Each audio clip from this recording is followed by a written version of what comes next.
Hey everyone, I'm Weston Summers. Thanks so much for tuning into my channel. In today's video, we're going to be looking at a new flashlight I've had sent to me. This is the new Thrunite Ti5 series Penlight. This is one of new Thrunite's new everyday carry flashlights, and this is their single cell Clicky flashlight. This flashlight states that it uses one AAA battery and is capable of producing 100 lumens of light. Not bad for something small this size. They're covered underneath their new 2-year free replacement, so you can get hassle-free returns on these things, and you can buy this flashlight for about $19.99 off the internet. Let's see what's in the box. Alright, let's see what this bad boy looks like. Here we are on the packaging. Looks like it comes in a nice cardboard box. Throw that out of the way. Inside's a nice tin can. I'm sure some of you guys are going to want to repurpose that. Let's see what we have for contents. Alright, we got a nice instruction manual. Here's our first look at the flashlight. Here it is wrapped in plastic. I'll go ahead and take that and throw it out of the way.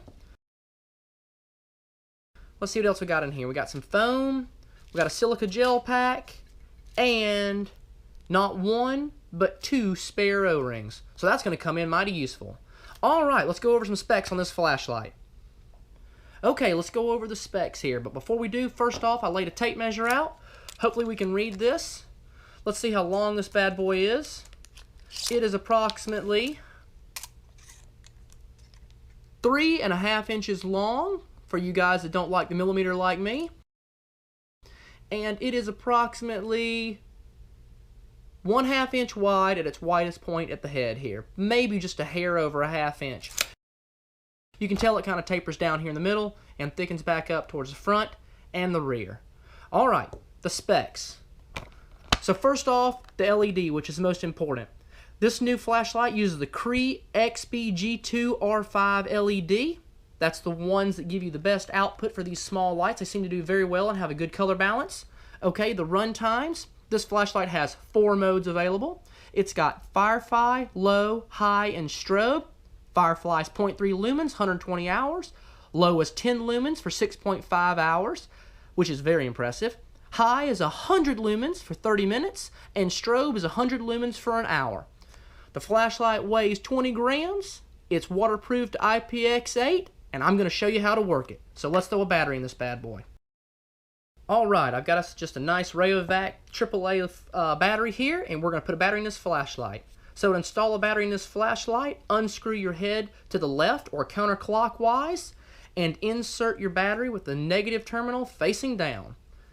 Here's a back shot of the head, just for grins, and let's screw her on. Okay, before we do any beam tests with this flashlight, I want to go through the modes with you. So first off, I'm going to shine it at the ground. This is Firefly, very hard for the camera to detect. Remember, this is 0.3 lumens. You can definitely see it on my hand. To go to the next one, you can click all the way down and click again. Go to low, then high, and then if we go through them again, fast, we can get to strobe. Okay, the second way to operate this flashlight is by loosening the head bezel. So once the flashlight is on, we're going to go ahead and click it on. It always comes on in Firefly, which you can see here. You then loosen the head and tighten to go up to low, then to go to high, and then to go back to low again. Now I'm going to go to high and show you that the flashlight does have 10-second memory mode, so it will come back to the last mode you were in. So I'm going to turn it off. We're going to wait. 1, 2, 3, 4, 5. That's 5 seconds. It comes on right back in high. So that's pretty awesome. Let's see if we can get some beam shots on this thing. So we just went through the functionality of this flashlight, and now I want to show you the beam pattern on this flashlight. So to turn this back on, I'm going to use the Clicky this time, and also note that it's capable of a half press, if I didn't state that in the last. So you don't always have to click it all the way on and then all the way off. You can cycle through the modes with a half click, and we're going to go and look at a couple beam shots here. So we have a white sheet of paper, and we're going to look for any dark spots or problems with the reflector. Alright, so first off, I'm going to shine right at the camera. This is Firefly shining right at you.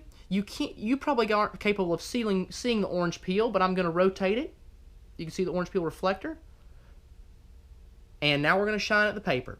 So this is really, you can see my shadow from the lights I have overhead. This is really going to accentuate the beam of the flashlight at this small distance. So I'm going to hold it about 8 to 10 inches off. You can see faintly the Firefly here. We're going to go up to low.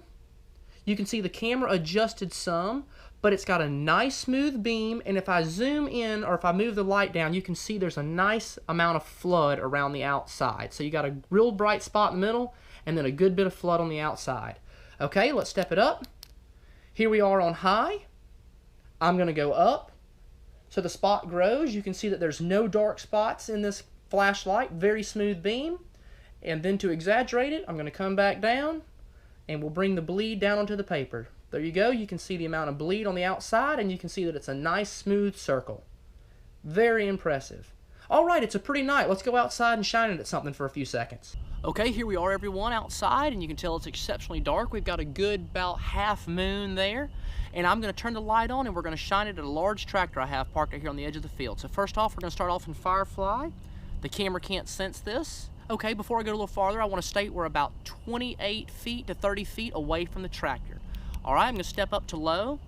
Now, I can see the tractor, and you can begin to see the faint outline of the tire in the middle of the screen there. Now, I'm going to step up to high. You can clearly see the wheel of the tractor. You can clearly see the cab and the back wheel of the tractor. The bleed, which the camera can't pick up, seems to be about, that looks like about 25 foot wide, and I'm capable of seeing it. So let's look at something a little closer. Now we have tilted the camera down, and you're on an 18-inch tripod, and we're going to be shining at some very high performance and high-tech grass. So first off, we're going to start off in Firefly. I can see the ground, but the camera can't see the ground. This is 0.3 lumens. We're going to step up to low. The camera seems to be capable of seeing anything. I'm trying to shine at this part of grass here. I'm actually going to move the camera a hair because you can tell there's brown grass and there's also a green weed right here. So you can see the color retention of this light. So that's low. I'm going to shine at this green grass or this green weed. Now we're going to step up to high. Oop, I missed it. There we go. This is high. If I move it off center a little bit, you can definitely see the nice green color retention. It seems like the camera's picking that up well. But if I put the hot spot on it, it's almost too bright for the camera to see. Okay, so there were some cool live action beam shots outside where you're really going to be using this. I'm sure a lot of you use it inside, but it's always good to have one on you when you're outside. So the last test, which I always love to do with any everyday carry flashlight or one you're going to be using, is a waterproof test. Now, this flashlight says it's IPX8 waterproof standards, which means it's waterproof to 1.5 meters. I don't have 1.5 meters of water inside the house. We could outside. So we have our trusty gallon pitcher here, measuring cup. So we're going to turn our light on high, and we're going to drop her in. So this flashlight is capable of staying at this depth for 30 minutes or more, which makes this awesome, and you don't have to worry if you're out somewhere and you have this flashlight in your pocket and you fall out of the boat or you fall off your jet ski or something of that nature. You're going to be just fine, and this flashlight will survive. It comes with 2 spare O-rings, so if you start getting a little iffy on your O-ring or you're really using that head to change the modes a lot, you can change out your O-rings and you'll be good to go. And we're back with our 1 gallon pitcher of water here. Alright, we got our Thrunite Ti5 flashlight in the water. I didn't go for 30 minutes. We killed time for like 10. So as you can tell, the flashlight is still functioning perfectly, even bright through the jug. And we're going to remove this baby out of the water so we can wrap up this video. So there you have it, guys. The new Thrunite Ti5 is certainly a contender for the single-cell AAA market.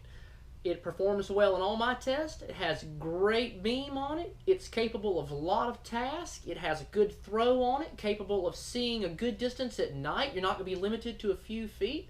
It comes with a tail cap that's clicky and half clicky capable. It's got a pocket clip, and it runs on one of the cheapest batteries out there, the AAA battery.